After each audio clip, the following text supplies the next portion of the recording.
Hello my friends, it's good to record those videos recently. Then Ukraine went on a counterattack. We have something to discuss, positive news. Here we have the confirmation from another analyst, not just from the Institute for the Study of War, that confirms the movement of Ukrainian army deep into the Russian-controlled territory. Well, not that deep as we wanted, yeah? We want Ukraine to liberate all of the territories, and still Ukraine propels kind of slowly, but it is the best success of Ukraine for the last couple of years. 2.5 years to be more precise. Everyone is saying about this Ukrainian army success, including Russian military bloggers themselves. They're not only saying, they are screaming, what is happening? It's not okay. We're losing the territories we spent our lives on. Several months we were attacking this or that settlement, and then in a matter of couple of days Ukraine liberated that. Wow, they're shocked. Well, Russians, you see that communication is very important nowadays on the front lines, apparently, especially in this war of the 21st century, where lots of the drones are in use. Well, now let's go and discuss what is happening on this military map. So Ukraine has 3 of the attack vectors in the northern area of Dnipropetrovsk Oblast front lines, and it is very close to Zaporizhia. Actually, this is the territorial border between Zaporizhia Oblast and Dnipropetrovsk. Yeah, it goes like this. So in the northern area we have Dnipropetrovsk. By the way, this one is Donetsk, and here to the south is Zaporizhia. But it's just can I call it a subordination border, something like that. So it's not a visible line or a wall out there on the ground, just the oblast border. You might see several of the attack vectors, totally 4, 1 to Privilia, 1 to Kalinovska, then Stepova and Ternova. The fight is ongoing right now by the time I'm recording this video. So in the coming days, Ukraine will regain the control over its previously lost defense line that is ongoing through all of those villages. Well, I think that Ukraine already got at least partially this line under control. Well, of course, nowadays defense lines, they also play the great role, but those are just the obstacles for the Russian infantry, for the Russian vehicles to propel forward. But those defense lines, if they are open, they should not accommodate infantry. It's not possible any longer because it's the main target for the Russian drones or for Ukrainian drones, vice versa. Yeah, both of the sides, they use the same philosophy, the same tactics. Just occasionally in some of the tree lines, those trenches could be used by infantry. But if we speak about the obstacle for the Russian army or for Ukrainian army, as Russians constructed their major defense lines in the south, it should be like anti-tank trench, then some of the wall, then anti-tank trench, again barbed wire, those dragon teeth, and so on. So this is the main thing, to slow down your enemy and later on use drones on standing still forces. Alright guys, an important message. Please like this video. Just right now, while you are watching, press like button. Thank you so much. And if you are not subscribed, please subscribe. It is for free, but it will boost this video in algorithms, which is very important. And of course, if you have an opportunity, you may support me on Patreon or membership of the channel. All of the links below, and for membership, you may press button join, but only if you have this opportunity. If not, just like and subscribe. Thank you guys. Let's continue. And now let's go to interactive map. Well, the same direction. I just want to show you the major idea. Maybe I explained it already, but just once again to recall. So Ukraine tries to go to this river. There are lots of the small settlements, and also Ukraine advances from the side of Priluki plus Dobropilya. The idea is to cut Russian army in those settlements and to reach previously lost defense line, and in general to push Russians away from this road and one more line of the settlements, which is also a defense line because there is also a river that was reinforced with some of the extra constructions. Well, overall, this Ukrainian counterattack makes it impossible for Russia to go to Pokrovsk, and they wanted to get to the settlement. Well, actually, Russian generals have already reported to Putin that the fight is ongoing for Pokrovsk. Yes, they said about it like 3 months ago, and it was shown on the Russian propaganda TV, and Putin himself confirmed that. He confirmed coupons, he confirmed lots of the bullshit that was given to him by his own generals, and he believes in that. Even though it could be that he obtains the information from the Russian FSB about the real picture on the front lines, but still Putin follows the same narrative provided by his generals and Russian propaganda, that Russia is winning, but they're winning mostly on the paper. And yes, they went to Pokrovsk, by the way, but only with drones. Some of the FPV drones hit Ukrainian supply vehicles. That's their success. That's it. Ukraine, for example, is also using drones for the similar distance. But what I see in general, if we speak about Dnipropetrovsk and Zaporizhia front lines, that Russia continue to lose initiative and they lose ground. It is happening right now while we are speaking. And with communication issues, Russia cannot do anything about it. You see that the main defense line, which was built by the Russian general Surovikin, who is now an exile in the Russian army, probably sent to Africa. Well, those defense lines are really far away from the current location, so Ukraine has the potential to push Russians really hard. Yeah, obviously it will not be like the counteroffensive of Ukrainian army in Kherson region in 2022 or in the Kharkiv Oblast. Those are not possible, I mean those massive counterattacks, because it's the war of attrition already, the war of drones. Kill zones are established, so it's not possible to achieve. But some of the tactical success, it is still out there even for Ukraine. And the Ukrainian army has way less resources. Alright, some other directions. Russians propelled a little bit in Konstantinovka direction. They took a couple of the fields into the red zone. I'm not saying under control, I'm saying red zone, which is not under full Russian control, because Ukraine continued to use drones to hit vehicles further away. Like, for example, it happened to the Russian BTR, I told about it before. Well, Russia here uses drones, Ukraine uses drones, Russian infantry has been spotted in the southern outskirts of Konstantinovka, but still they're far to reach their success here. Also, Russia moved in Dobropilya direction just a little. They sent some of the extra reinforcements, but for now those are just small infiltration attacks which are being repelled by Ukraine. About the frontline images, Ukraine has an advantage in using drones. For example, this is the Russian vehicle and 10 of the infantrymen around.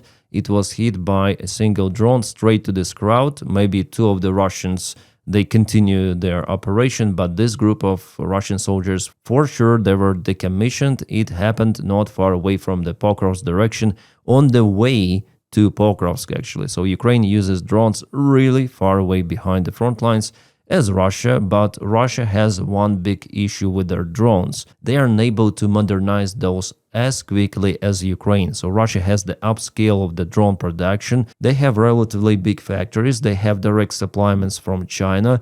But at the same time, if this structure is big and heavy, it is also kind of not flexible. It is kind of hard to implement some of the changes or upgrade the production line if it is working. So Russian generals, they have this old mentality. Oh, you need drones? Here you go. But the quantity of the drones doesn't exactly mean quality. So Ukraine has more flexibility in this to implement new ideas, new technology, and Ukrainian drones in general, they're way more advanced than Russian ones. FPV drones especially. Yeah, sometimes Russians also might come out with kind of the useful idea for them, as it was with the fiber optic controlled drones, but they did it only because they have to, because their usual frequency controlled drones are not that capable. They're easily jammed, were jammed by Ukrainian electronic warfare. That's why they had to develop something new, and this variant is more effective for them. I mean, fiber optics, of course, because you don't need to upgrade the transmitter receiver any longer to develop something new. You just put the wire and go on older type of the drone. But it happened just occasionally for Russia. Mainly, Ukraine has advantage in technology. Not just the China-made spare parts or Chinese software is out there in Ukrainian army, even though, yes, for now, China is the biggest drone producer, but Ukraine also has the access to different markets. So Ukraine is more flexible, as I continue to tell you. And flexibility is very important in this war. Oh, Ukraine is using, for example, those mother drones to launch FPV drones. Yeah, so you have this multiverse all-terrain vehicle, and here is the drone flying. Reminds me spider web with those tracks, so the idea is basically the same. Also, this versatile unmanned ground vehicle may carry some of the cargo. Yeah, it is equipped with a Starlink. By the way, Russians, they don't have this feature, so the range of this vehicle is unlimited. As for the signal, right, it is limited just for the batteries, but also there could be solar panels installed, for example, during the summertime, and it might charge. Maybe even windmill, and it will become the most hated UGV by Donald Trump. He just cannot stand windmills for whatever reason. So Ukraine is developing. Russians, I'm sure they don't have this stuff, and it's impossible for them to have. Well, they might connect like the long wire, fiber optic, to this vehicle and send it somewhere, but it will not work as well as for Ukrainian UGV equipped with the Starlink. Alright, the last night was really hot for Russians. This is Veliki Luki, or Veliki Luki, the territory of the Russian oil storage or oil refinery. For now, I don't have the detailed information, probably oil storage. Ukrainian drones strike oil depot, oil storage, in the city of Veliki Luki, Pskov region. That's really far. That's close to Estonia, I would say. During the night, February 19th, a fire broke out there. So, fantastic. Ну все, третий попал. It papal. Пробил, ёпта. I just hate this kind of the Moscow accent. It gives me shiverings and cringe. Бежим все, бежим! Вьетнам, бежим! Вьетнам, бежим!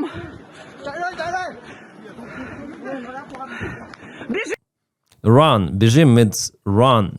Run. Vietnam, run. And definitely those are Vietnamese. If she calls those Vietnamese, definitely those are the foreign workers in some of the facility nearby, or maybe in exactly the same facility. Looks like Russia is running out of Russians, and I heard lots of the news that Russia invites foreigners to work. Indians, Bangladesh people, there are many of those in Russia right now. Also, people from Vietnam are coming. Run, all of those guys, like, we don't see it on this vertical video, but many of the guys running away from this construction. Смотри, летит, смотри. Oh yeah, летит means it flies, oh. Бах нахуй, boom, kaboom. Прилетел. Охуеть. Really like this cheering reaction, and it was spread by media, and definitely that's the oil storage. We have geolocation confirmation. Lady who shouted Vietnam, let's run, had the best camera out of all of the eyewitnesses of this particular spot. The video was filmed from this spot, and I think that this facility and this could be related, even though it's a little different. I mean, there is defense ongoing clearly, so maybe not, maybe yes. But the fact is that at least one of the oil tanks is gone, maybe more. We'll see. I need to check an updated satellite image. Russia, what is happening? SMO, according to plan, yeah?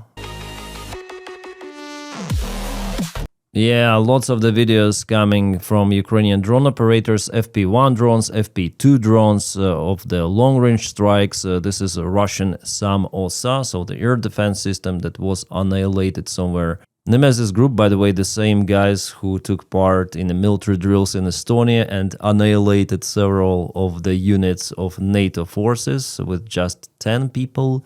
Not 10 drone operators, but team of 10 people. And here OSA surface-to-air missile was hit in Donetsk region of Ukraine. Awesome. This is the occupied territory of Ukraine, probably further away from the front lines, but FP2 drones, they're also equipped with the Starlink. Nice job, guys. Nice job. Alright, now about negotiations. This topic is still important, so I'll continue to yap about it. So you might have heard this nonsense that military officials make progress in Ukraine, Russia peace talks, and Donald Trump, his administration, they also say, oh, some of the progress have reached, and they conclude to continue negotiations. That's it. But Zelensky's interview to Piers Morgan really put everything on its places. So let's listen to it. But I don't need to waste time on historic issues, reasons why he began, all this, I think, bullshit, what he's raising with Americans and etc., that it's not simple things about the Peter the First and etc. I don't need it, because for end this war and to go to diplomatic way, I don't need all this historical shit, really. Well, I wouldn't say it in a better way. Yes, definitely. What Russia is doing in those negotiations, sending, for example, Medinsky, with his historical lectures about mighty Russia and how Ukraine is not Ukraine. This is nonsense. It is not related to what is happening right now. What was hundreds of years ago was hundreds of years ago, but now Putin started the unprovoked war against a sovereign state recognized by all of the other nations according to international statutes, whatsoever, recognized by Russia itself. Russia signed multiple of the agreements with Ukraine where they stated, okay, we recognize the Ukrainian border, we recognize Crimea as Ukrainian territory. Putin himself, before, he stated that there's no question about Crimea. It belongs to Ukraine. But later on, he changed his opinion. He became Mad Vlad and he started this full aggression. And we see this attitude of Russia towards those negotiations. They do not want to cease fire. They want Ukraine to capitulate. And they force Ukraine to do it. Also, unfortunately, they brainwashed Davydov, Kushner, and Donald Trump, and they are also now pushing Ukraine for capitulation. And Zelensky cannot hold it any longer. He says about it openly. He says about it to Axios. Zelensky said it was not fair that President Trump kept publicly calling on Ukraine, not Russia, to make concessions for peace. Yeah, definitely Trump thinks that he might pressure Ukraine than much larger Russia. The way to create a lasting peace is not to give victory to Russian President Putin. I hope it is just his tactics and not the decision Zelensky told Axios. I think it's decision. I think it's not the tactics. I think that definitely Trump was brainwashed by Vitkov, Kushner, and Putin, Dmitriev. Every time those representatives fly to Moscow and they're told about potential trillions of dollars, their eyes are like this. Oh, trillions of dollars. Let's go. Let's tell everything, all of this bullshit to Trump. And Trump, oh, trillions of dollars. We need to push Ukraine. Come on now. They need to give up territories. They need to give up everything and surrender. And we'll have the deal with Russia. We're going to lift the sanctions. And oh my God, trillions, trillions. That is how it works. That is how it works. And let's check out what Russians are saying. Kirill Dmitriev himself, the head of this brainwash group that Russia was capable to create, and definitely successful group. Here he says that United States will eventually lift sanctions because sanctions on Russia cost United States business 300 plus billion per year or what? It is not truth at all. Even before the war, the exchange of the goods was not even close to that sum between United States and Russia. USA and Russia has never been trading partners as, for example, European Union and Russia. Yes, they were very close in cooperation, and Europe is still addicted to the Russian oil and gas. About that one I'm gonna speak later in this video. So, lifting sanctions on Russia is the United States' interest. The portfolio of potential United States-Russia projects is over 14 trillion. So from 12 trillion, we're coming to 14 trillion. Every day they put more trillions there to show to White House administration that they need to lift sanctions from Russia. They need to cooperate, business as usual, and it's better not to give any sort of the weapons for Ukraine, not to give intelligence information, Starlinks, whatsoever. Do business with Russia. 14 trillion. It was 12, now 14. Come on. Dmitriev says about 14. So it's probably truthful information, right? Dmitriev would never lie. And here's Zelensky's take about relations between Trump and Putin. I don't know to speak about his relationship with Putin. I want to be very honest. It's not about question of trust or not. He has such relations which I can't really estimate or understand, something which is not famous. I mean, for me, yeah, I don't know about it. But they have some relations, I'm sure, and that's why for me sometimes it's very, very painful that his attitude to Putin is. I think sometimes his attitude to Putin more good than Putin deserves. Well, yeah, I don't really like Piers Morgan, but it's good that Zelensky appealed to this wider audience and he's speaking with all of the sides, to propel Ukrainian agenda. That was a good interview. And Piers Morgan in this interview was also more or less okay. Zelensky also said that Ukraine will not give up territories, like openly say that we are pushed, he said, by Russia. He didn't specify that whether the United States supported it or not, but now it is understandable because Witkov says about it, and all of the media say that Donald Trump was also supporting this idea for Ukraine to give up territories. And Zelensky said that we voluntarily will not leave our territories. Moreover, Russia is controlling also our territories. Those are under temporary occupation. And our concession, he says, is that we are supporting the ceasefire. So Ukraine will not attack Russian army. So we're going to freeze the war. We're going to hold the current front line, and that's it. And this strategy is very good for Ukraine, actually, because Ukraine has way less resources than Russia. It is understandable. And for Ukraine, it is more profitable not to lose the territories little by little. Yeah, now Ukraine is counterattacking, for example, in Zaporizhia direction. But it's just a tactical operation. It's not the full-scale counterattack. Those are not possible, as I already mentioned here. So Ukraine, in case of the long, stable ceasefire, may just wait for Russian regime to collapse, and it will happen for sure, judging on the Russian economy, judging on what is happening. But at the same time, Putin doesn't want to freeze this war. He wants to continue. He wants to take more territories voluntarily for Ukraine to give them up for Russia, and later on to have this new bridgehead to advance further to Kharkiv, to Dnipro city, and who knows where. So this is absolutely no-go for Zelensky, for Ukraine, for Ukrainian people, majority of Ukrainian people. And it's understandable for everyone, for me and you as well, but not for Donald Trump.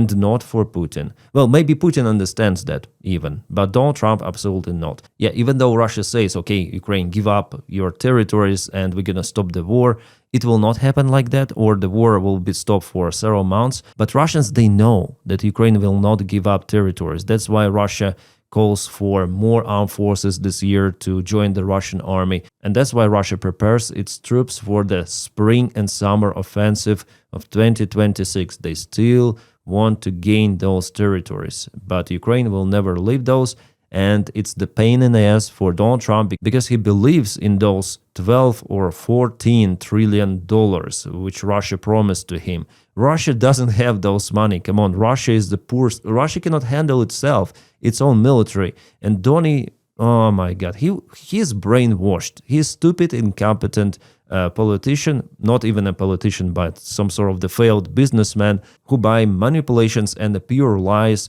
became a president of USA. This is a mistake. It was a mistake back in 2016, and this is the biggest mistake right now. Then Donald Trump is a president. He drives America, Europe, all of the West down, and he likes dictators as Putin. And as Zelensky stated, they have some of the special relations that he cannot comprehend. Well, that's love probably. If Trump puts his picture on the wall with Putin, for sure some of the electricity between those individuals. But we have the strange policy not just from the United States but also from EU. Definitely Kyiv Post writes that EU is pushing Ukraine to repair the Druzhba pipeline to restore Russian oil flows to Slovakia and Hungary.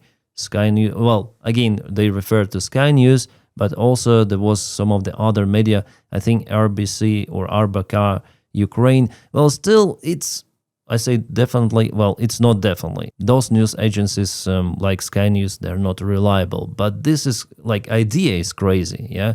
To force Ukraine to repair Russian pipeline, for Russia to obtain money for the war against Ukraine. Right, to some of the international news and the conflicts, Khamenei, Ayatollah leader of Iran, shared this AI-generated image of United States air carrier 4 depicted as a coffin. Yes, it is like they are warriors online. They are warriors using AI. As many of the times before, Iranians shared those kind of the AI-generated images. A weapon more dangerous than a warship. Wow, what is that weapon?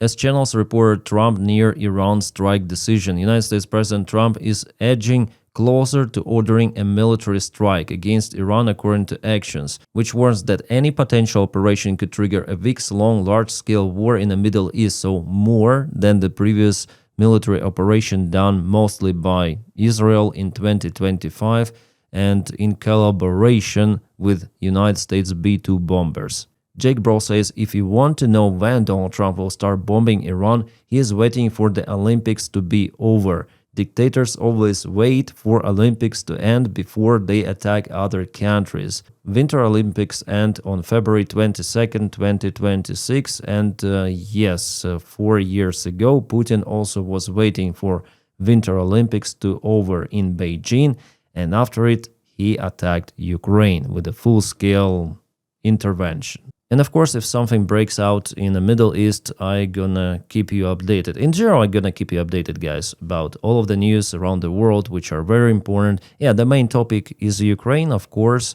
but we see that everything is connected and the main players are the same. Russia, United States, Iran, it's the world we live in.